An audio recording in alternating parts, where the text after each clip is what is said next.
হাদিসের রাবি ইব্রাহিম ইবনে আব্দুর রহমান উজরি, তিনি বলেন রাসূল আকদাস সাল্লাল্লাহু আলাইহি ওয়াসাল্লাম বলেছেন, আল্লাহ তাআলার দেওয়া এই ইলমে ওয়াহী যা কোরআনে কারীম এবং তার ব্যাখ্যা হাদিস এর মাধ্যমে আমাদের কাছে পৌঁছে, এই ইলমের ধারাবাহক কে হবে? এমন সব লোক হবে প্রতি যুগেই, যারা হবেন উত্তম মানুষ, আখলাক যাদের হবে সর্বোত্তম, যাদের ভিতরে থাকবে আমানতদারি পরিপূর্ণ, যাদের মধ্যে থাকবে সত্যতা এবং সততা, এই সমস্ত গুণাবলী পরিপূর্ণ যাদের মধ্যে থাকবে, এমন সব লোকই এই ইলমের ধারক বাহক হবে। যে তারা যারা সাফ সুতরা, নিজেরা ভালো, তাদের ভিতরে ভালোর গুণগুলি পরিপূর্ণ আছে, কাজেই কোনো বাতিল বিপরীত কোনো খারাপ জিনিস, দ্বীনের খেলাফ কোনো কিছু তারা বরদাস্ত করতে পারবে না। তাদের মধ্যে অত্যন্ত দৃঢ়তা থাকবে, যে দৃঢ়তা দিয়ে তারা এই বাতিলকে প্রতিহত করবে। তিন রকম জিনিসকে প্রতিহত তারা করবে। এক নম্বর, যারা গালি, বেশি বাড়াবাড়ি করে, উগ্রপন্থী, এমন সব লোকদের দ্বারা বেশ কিছু তাহরিফ হয়, বিকৃতি হয় দ্বীনের হুকুম আহকামের মধ্যে। তখন এই সমস্ত ইলমওয়ালারা বসে থাকে না, প্রতি যুগেই এরকম করে তাদের এই বিকৃত রূপগুলিকে সমাজে ছড়ায় দেয়, প্রতিরোধ করে, মোকাবেলা করে, আকলান ও নাকলান, দলিল দিয়ে বোঝায়, যুক্তি দিয়ে বোঝায়, প্রতিহত করে। হেফাজতে ইসলাম এই নামে প্রচলিত রাজনৈতিক সংগঠন নয়, প্রচলিত রাজনীতি মুক্ত অরাজনৈতিক সংগঠন নামে সংগঠন ছিল। আল্লামা আহমদ শফি রহমতুল্লাহ তার প্রথম আমির ছিলেন। এদের কাজ ছিল কি? বাতিলের মোকাবেলা, নাহি আনিল মুনকার, এর বিরুদ্ধে প্রতিবাদ এনারা করে আসছেন ইজতেমাই ভাবে, সকলের সম্মিলিত প্রচেষ্টার মাধ্যমে। হেফাজতে ইসলাম এটা একদম বিলুপ্ত হয় নাই, বরং আল্লামা আহমদ শফির ইন্তেকালের পরে পরপর আরো দুইজন বড় মুরব্বী এর আমির হয়েছেন। এখন একজন বড় মুরব্বী বাংলাদেশে উনি আমির আছেন। এরা কিন্তু এই কাজটাই করে। কাজেই এই সংগঠনটা দ্বীনি সংগঠন, আমাদের সকলের সংগঠন। আমরা এর সাথে আমর বিল মারুফের ক্ষেত্রে, নাহি আনিল ক্ষেত্রে সঙ্গ দিব, থাকব, সমর্থন করব, এদের কাজকে পছন্দ করব। আর এদের কাজকে যারা পছন্দ করব না, অপছন্দ করব, তাদের মধ্যে দ্বীন নাই, বদ্দীনি আছে। সঠিক পথের পথিক তারা না, তারা গুমরা, বিপদগামী। এই হেফাজত ইসলাম নাম যখন হয়েছে, তখন বিগত জালেম সরকারের অনুসারীরা খুব বেশি গায়ে জ্বালা দেখা গেছে তাদের মধ্যে। এই নিয়ে সমালোচনা, তর্ক বিতর্ক সংসদে পর্যন্ত। আরে হেফাজতে ইসলাম, ইসলামের হেফাজত করার দায়িত্ব কি আপনার? এ তো আল্লাহর দায়িত্ব। আল্লাহ, আপনি কি করবেন? হেফাজতে ইসলামের হেফাজত দায়িত্ব যে আল্লাহ তাআলা নবীদের মাধ্যমে নবীর ওয়ারিসদেরকে দিয়েছেন, তারা এটাকে উপহাস করছে, বিদ্রুপ করছে, অস্বীকার করছে। এই যে একটা গলত ব্যাখ্যা দিছে, ভুল ব্যাখ্যা বিকৃত করছে, ইসলাম হেফাজত এটা আল্লাহর দায়িত্ব, তোমাকে দায়িত্ব না, তোমরা কেন করতে যাও? এই নাম নিয়ে কত কটাক্ষ তারা করছে, যারা করছে একটাও মুসলমান না, তারা দ্বীন ইসলাম থেকে বের হয়ে গেছে। যদিও নাম দাম প্রভাব প্রতিপত্তি সবই ছিল কিংবা আছে, কিন্তু মুসলমান একটাও নেই। এরকম প্রতি যুগেই যুগে যুগে কিয়ামত পর্যন্ত আনে ওয়ালি উম্মতের মধ্যে এই ঘটনাই ঘটবে, যখন এরকম কোন তারিফ হবে তো এই ইলমের অধিকারী যারা, বহনকারী যারা, তারা বসে থাকবে না, মোকাবেলা করবেই, প্রতিরোধ করবেই, ওই বিকৃত রূপগুলি তুলে ধরবে সমাজের মধ্যে। ওদের অনুসারীরা চরম অবস্থা সৃষ্টি করছে বিভিন্ন ভাবে, বিভিন্ন কায়দায়। এই বিগত জালেম সরকারের দলের একজন লোক গত বছর এক গুমরাহ ফিরকা হিজবুত তাওহীদের পক্ষে তাদের মিটিংয়ে দাওয়াত গ্রহণ কইরা এক পর্যায়ে বলছিল, যদি এই হিজবুত তাওহীদের বিরুদ্ধে কোন আলেম ওলামা কথা বলে তো তাদের জিহ্বা টেনে ছিঁড়ে দেওয়ার ক্ষমতা আমার আছে। তার মানে কি, জিহ্বা টেনে দিবেই, সে ছিঁড়ে ফেলবে, এই হলো তার ভাষা। কার পক্ষে? বাতিলের পক্ষে। হিজবুত তাওহীদ একটা সংগঠন, বাতিল সংগঠন। তাদের প্রতিষ্ঠাতা হইল টাঙ্গাইলের বাইজিদ খান পন্নী। সে তো নাই, তার খলিফা হন তার জামাই সেলিম মোহাম্মদ হুসাইন, না হুসাইন মোহাম্মদ সেলিম, হুসাইন মোহাম্মদ সেলিম। সে এখন নেতৃত্ব দিচ্ছে, সেই উল্টাপাল্টা করে, ব্যাখ্যা উল্টাপাল্টা দেয়। ওই লোক বলছে, প্রতিষ্ঠাতা, আল্লাহ আমাদের এমন কাজ দিছে যে কাজটা নবী রাসূল দ্বারাও সম্ভব না। এর দ্বারা কি বুঝাইল? নবী রাসূলের চাইতেও এর পাওয়ার বেশি, মর্যাদা বেশি, কর্মক্ষমতা বেশি। মা বোনদের ওখান থেকে কথার আওয়াজ পাওয়া যায়, তারা নিজেরাই বক্তব্য দিচ্ছেন। মাইকটা তো আপনাদের কাছে দিলে ভালো হবে, আপনারা বললে আমরা শুনতে পারবো, এরকম না হয়ে যায়। ইকো বন্ধ করে।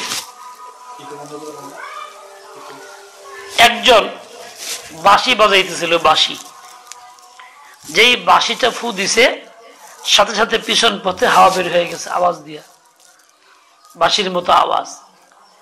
বেচারা কয় কি, মুখ থেকে বাইরে সরায় ওই পিছনে যেতে ধরছে, তুই আগে বাজা,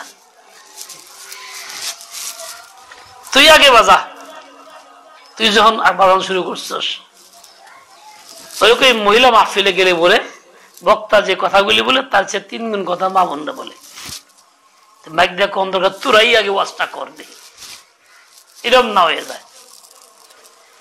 এই যে বাতিলের কথাগুলি বলতেছি, মহিলা আমাকে ওই আনা, এই বেটারা করবে এটি। ইসলাম যেমন সবার, ইমান যেমন সবার, ইমান আনা ফরজ যেমন, ইসলাম আনা তেমন ফরজ, মানা তেমন ফরজ। ইমান রক্ষাও ফরজ, ইসলাম রক্ষা করাও ফরজ। পুরুষের জন্য ফরজ, নারীর জন্য ফরজ। এই বাতিলটা তো শুধুমাত্র পুরুষদেরকে আক্রান্ত করে না, বরং নারীদেরকে আরো বেশি আক্রান্ত করে। নারীদেরকে দাওয়াত দেয়, তাদের সাথে মিশা, বোরকা পইরা, পর্দা সুরতে মিষ্টি মিষ্টি কথা কইয়া, পান পুন খাইয়া, গপ্প কইরা, এরপরে তাদেরকে এই বিভ্রান্ত করে, বাতিল কথা বলে। কাজে তাদের ইমান রক্ষা করার দরকার, করতে হবে ফরজ, তাদেরকেও শুনতে হবে, শিখতে হবে। এরকম ভাবে প্রত্যেক যুগেই এরকম আসবে যারা গালি, উগ্রপন্থী, তারা এরকম উল্টাপাল্টা করবে, বিকৃত করবে, দ্বীনকে বিকৃত করবে। বর্তমান সময়ের এই 2-1 দিনের মধ্যে বেশি চঞ্চল যাদের নাম বেশি আসতেছে, সাতপন্থী, মাওলানা সাদ কান্দবীর অনুসারী, যাদেরকে ইতাআতি বলে বা কেউ সাদিয়ানি বলে, যারা মাত্র 2 দিন আগে ঘুমন্ত দাঈদের উপরে হামলা করে টঙ্গী ময়দানে মারধর করছে, 3 জনকে খুন করে ফেলছে, বর্তমান 4 জন খুন হয়ে গেছে। এরা হলো খুনি উগ্রপন্থী গালি। এরাও এরকম তাহরিফ করে, এরা বলে সাদ সাহেবকে আমির মানতে হবে, উনি একমাত্র আমির। সাদ সাহেবের বক্তব্য, তাকে আমির যে না মানবে তো সে তো জাহান্নামী হবে। এটা তো উগ্র কথা হইল। দিন তো এই কথা বলে নাই ব্যক্তি বিশেষ অমুককে আমির না মানলে জাহান্নামী হইবা। এটা এমনই যেমন কাদিয়ানীরা বলতো, কাদিয়ানীর দাবি ছিল আমরা কেউ নবী না মানলে সে জাহান্নামী, যারা সন্তান। এরকমই শব্দ বদলায় বলছে। বাতিল্লা এরকমই বলে, কোন আল্লাহ এই কথা বলতে পারে না কখনো, তার মুখে আসবেও না। কারণ এই ব্যক্তি আমাকে মানা তো ফরজ নাই শরীয়তে, কাজে আমাকে না মানলে জাহান্নামী হবে, এটা তো শরীয়তের কথা না। এইভাবে তারা বিকৃতি করছে। এই সাদপন্থী গণ সাদ সাহেবের কথায় চলে। অত সাদ সাহেবের বক্তব্য কি?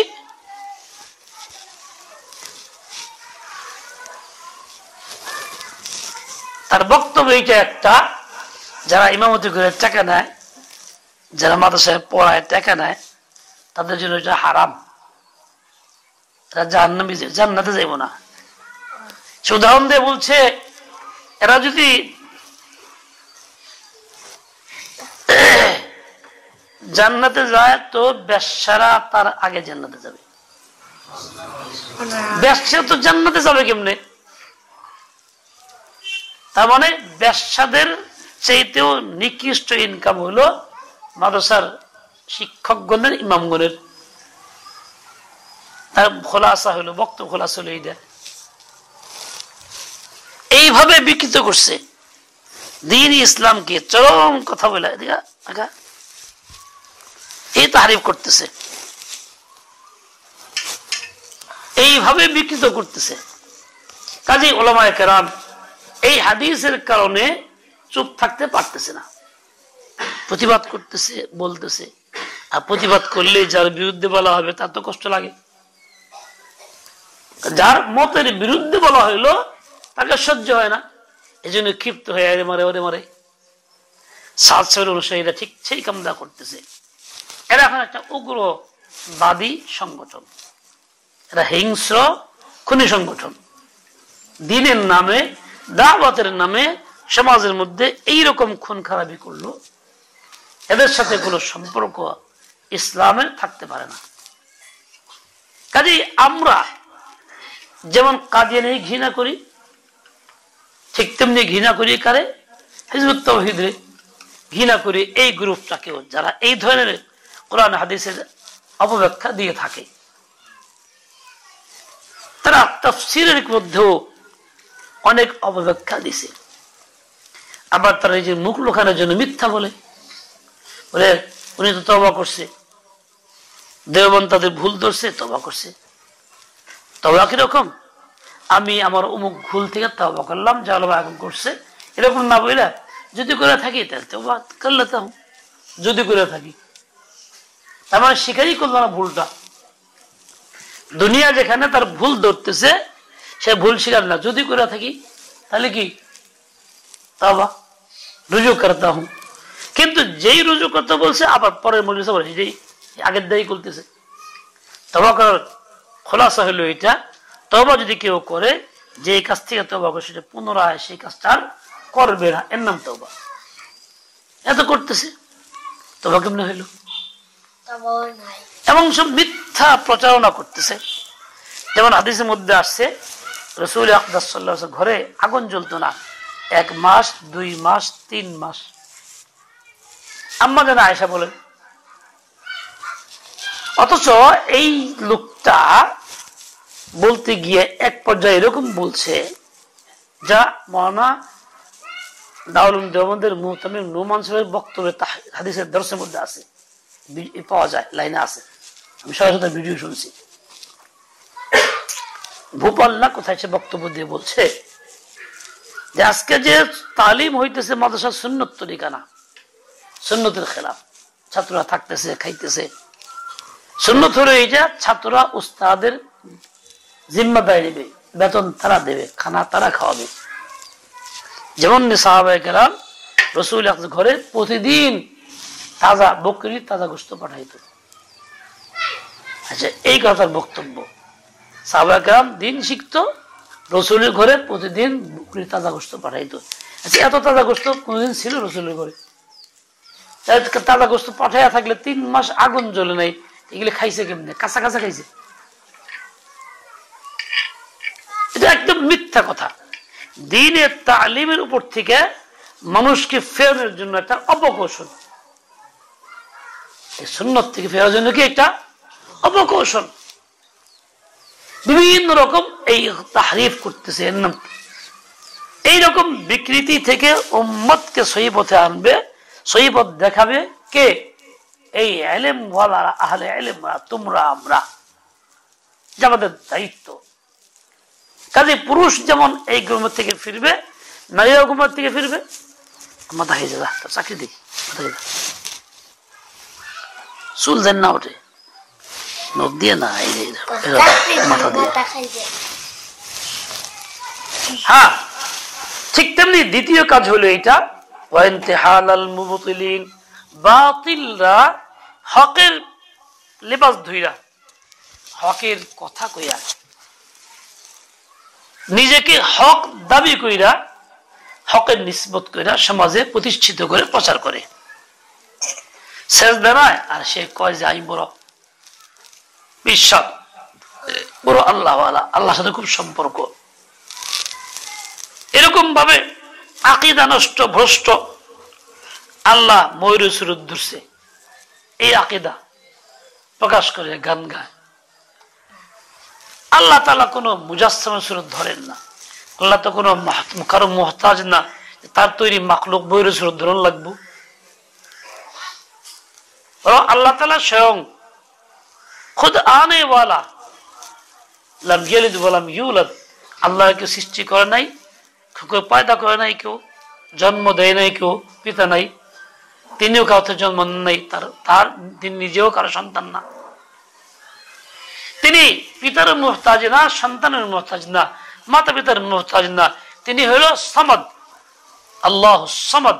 আল্লাহ একক, এমন এক জাত যিনি বেনিয়াজ, কোনো কিছুর মুহতাজ তিনি না, দুনিয়ার সবাই যার মুহতাজ হলো আল্লাহ। কুল হুয়াল্লাহু আহাদ, তিনি আল্লাহ এক, একক, আল্লাহ সামাদ। কাজে এই ভূমিকায় কেউ আসতে পারবে না, শুধু একমাত্র আল্লাহ এই ভূমিকায় আছেন। কি? যার মাতা নাই, পিতা নাই, কারো মুহতাজ না, মাখলুকের দ্বার ধারে না। যত বড় পেশাবক, হ্যাঁ কি খাওয়ানোর মুহতাজ না? খাওয়ান ছাড়া চলতে পারে? পেশা পায়খানার মুহতাজ না? পেশা পায়খানা করতে না কইরা চলতে পারে? এই বেটারা কথা কস থাকে। সে সামাজিক মানুষের মুহতাজ, মাখলুকের মুহতাজ, কিন্তু মুহতাজ না কে? একমাত্র আল্লাহ। এই জন্য সাজদা পাওয়ার যোগ্য তিনি একা, মাহবুদ তিনি, আর কেউ সাজদা পাওয়ার যোগ্য হইতে পারে না। কাজে এই জাহিল বাতিলদের এই নিসবতকে যারা সমাজের মধ্যে তুলে ধরে, এদের প্রতিহত করে, প্রতিহত করে, এরা হলো আহলে ইলম, উলামায়ে কেরাম। যেকোনো বাতিলের বিরুদ্ধে বললেই তার মন খারাপ হইব, যে বিরুদ্ধে লাগবেই, আক্রমণ তো করবেই। বাতিল যখন দইলে পারবে না, তখন তার দুই কাজ কি? আক্রমণ। এরা উগ্র হয়, পারতেছে না, এখন তো ঠেকে যেতেছি, হামলা কর। এই ওদের কাজ। যত হামলা মামলা যারা করতে সব বাতিল সিস্টেম। এটা যেন পারবে না তো কি করবে? হ্যাঁ, জোর করে সে নিজের পক্ষ ভারী করার চেষ্টা করে, এই হলো তাদের কাজ। কিন্তু আহলে ইলমরা কখনো চুপ থাকতে পারে না।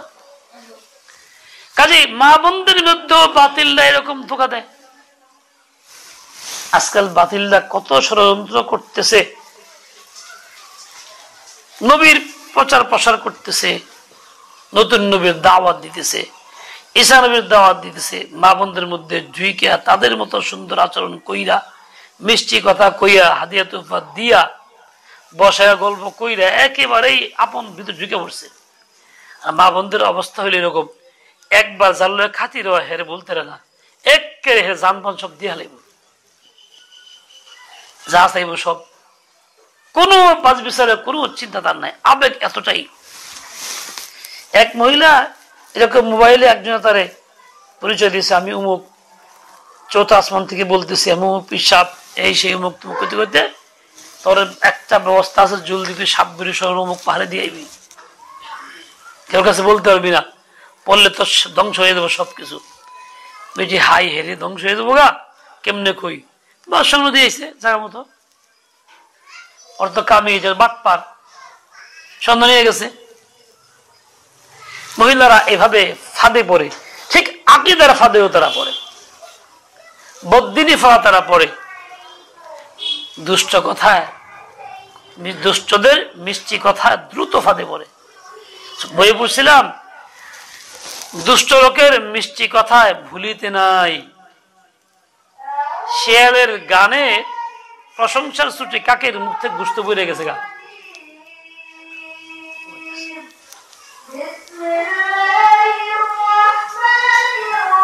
বলে এরকম করণ নাই, মহিলারাও প্রশংসা শুনলে যা খুশি বাক বাক।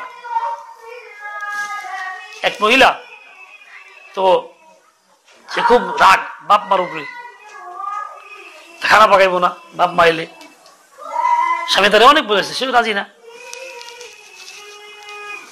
তো আমি ফোনে কথা বললাম, প্রশংসা করলাম, শুনি খুব ভালো, তুমি তোর প্রশংসা করে শুনতেছি, মাশাআল্লাহ আদর্শ একটা মেয়ে, আল্লাহ তো জাযা খায়ের দিক।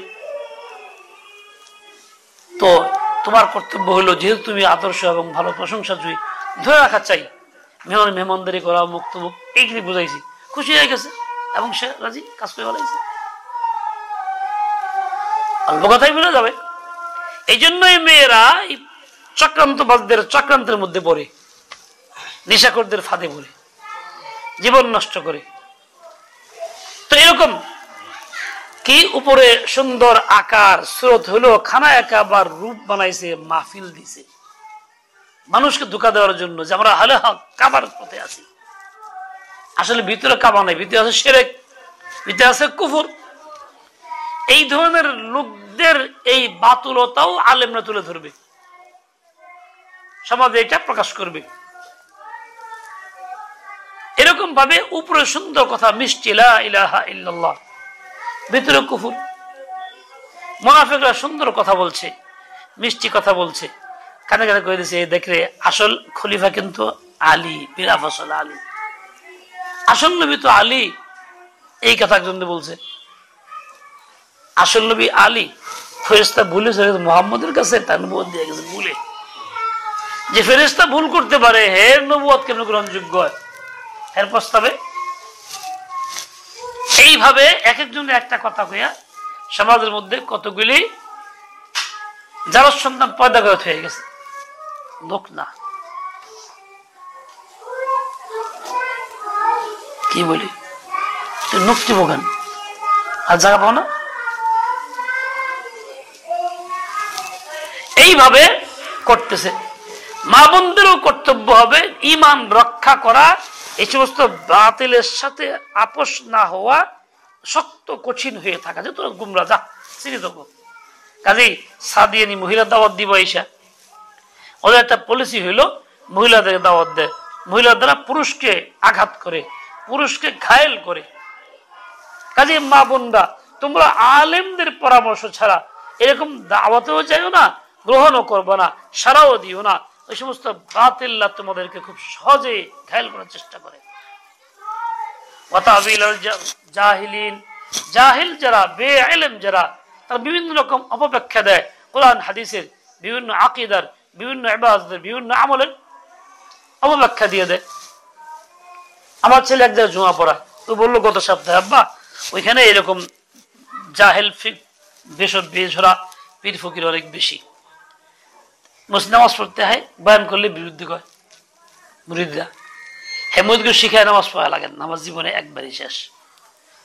অজু অর্থ কি হুজুর? অজু তো অজু তো হাত পাও ধোয়াগিরি করা, না না না না না, অজু এটা না, অজু হলো মন্দা দিয়ে পাক করা, যে মন তার পাক্কা ফেলাইলো, তার নামাজ লাগে না। এরকম জাহেল, এরকম তাবিল করে অপব্যাখ্যা দিয়ে সমাজকে বিকৃত করে দ্বীন ইসলাম থেকে মানুষকে বাইর করে এদের মোকাবেলা করা কার কাজ? আলেম ওয়ালাদের কাজ, আহলে ইলমের কাজ। প্রতি যুগে এরকম থাকবে ওরাসাতুল আম্বিয়া, উলামায়ে কেরাম, যারা এইগুলিকে রোধ করতেই থাকবে। এই ঠিক তেমনি আহলে ইলমদের থেকে যারা শুনে তাদের সুহবতে থাকে, তালেবে ইলম কিংবা তালিবাতে উলুম, মহিলা পুরুষ সবাই তাদেরও কর্তব্য হলো এটা, দ্বীন রক্ষার সাথে ঈমান রক্ষার সাথে তাদের সঙ্গ না দেওয়া, তাদের মোকাবেলা করা, তাদের প্রতিরোধ করা, তাদের এই সমস্ত বিভ্রান্তিগুলি সমাজে উন্মোচন করা, খুলে দেওয়া, উন্মুক্ত করে দেওয়া, যাতে মানুষ এদের খপ্পরে বইরা দ্বীন ও ঈমান না হারায় ফেলে। এটা আল্লাহর নবী বলে গেছেন, এটা আল্লাহর নবীর পক্ষ থেকে ঘোষণা আসছে, আল্লাহ তাআলা দায়িত্ব সমাজকে দিছেন। আমরা এর বাইরে থাকতে পারি না। সুতরাং এই বর্তমান যুগে তাজা ফিতনা, এই হিংস্র খুনি সাদিয়ানীদের এই ফিতনাকে সমাজে তুলে ধরা, তাদের থেকে দূরত্ব বজায় রাখা, কোনো মসজিদ ঢুকতে না দেওয়া, মসজিদে আগের থেকে নোটিশ দিয়ে দেওয়া, সাদিয়ানী জামাত ঢোকা নিশ্চিত, কমিটির লোকগুলিকে বোঝানো, তারা সতর্ক হবে না একটাই জামাত হবে, উলামায়ে কেরামের, আপনার জামাত নেই। ওদেরকে নামাজ পড়তে দেওয়া এখন ঠিক না, যেহেতু খুনি, ওদের দিয়ে ইমান নাই, তো আমার বলছে নামাজ পড়বি না, তোকে ইমান নাই। আল্লাহ ওদের হেদায়েত দেয়, হেদায়েত চাই আল্লাহর কাছে, দুশ্মনী করি না, কিন্তু মানুষকে অন্যায় গুমরাহ থেকে বাঁচানোর জন্য আমাদের এইগুলি খুলে বলতে হবে। আল্লাহ তাআলা আমাদেরকে সবাইকে এই সমস্ত উগ্রতা, তাহরিফ, এই সমস্ত বাতুলতা এবং এই সমস্ত মন গড়া তাবিল ও অপব্যাখ্যা থেকে আমাদের সবাইকে হেফাজত করেন, সহি ঈমান নিয়ে দ্বীনের উপর অটল থাকার তৌফিক নসিব করেন। সাল্লাল্লাহু তাআলা আলা নবিয়্যিল উম্মি ওয়া আলা আলিহি ওয়া আসহাবিহি বারাকা ওয়া সাল্লাম। সুবহানাকাল্লাহুম্মা ওয়া বিহামদিকা আশহাদু আল্লা ইলাহা ইল্লা আনতা আস্তাগফিরুকা